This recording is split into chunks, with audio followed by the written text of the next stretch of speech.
મારી સાથે કોર્પોરેશનના અધિકારીઓ પણ છે. અત્યારે GMERSની સામેનો જે રસ્તો છે ત્યાં આગળ એક તરફ જેટકોનું કામ છે, બીજી તરફ પાણીની લાઈન માટેની પાઇપો ઉતરી રહી છે અને ટ્રાયલ પીટ માટે પાણીની પાઇપો ઉતરી રહી છે. એના માટે એક તરફનો રસ્તો બંધ કર્યો છે. તો આજે જે તે કન્સલ્ટ અધિકારીઓને જાણ કરી છે કે જ્યાં સુધી આ તરફનો રસ્તો ક્લીન ના થાય, કે વેટ મિક્સ નાખીને ચોખ્ખો ના થાય, આવવા જવા માટે ખુલ્લો ના થાય, ત્યાં સુધી આગળનું કામ નહીં કરવું, એટલે કામ શરૂ નહીં કરવું. બંને આ રોડ પર જ્યારે વ્યવસ્થિત ખુલી જાય પછી એ રોડનું કામ ચાલુ કરો તો વિસ્તારનું જે ટ્રાફિકનું ભારણ છે ઓછું થઈ શકે.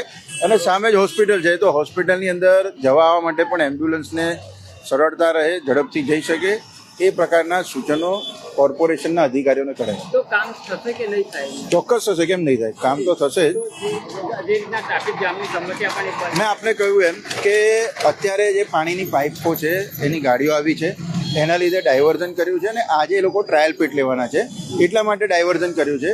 અને એના પછી એ કામ આજની રાત પછી કાલે બંધ કરી દેશે, એટલે એ તરફનો રસ્તો બી ખુલી જવાનો જેવી ખાતરી આપી છે. માનનીય ડેપ્યુટી કમિશનર ગંગાસિંહ સાહેબ સાથે પણ વાત થઈ છે.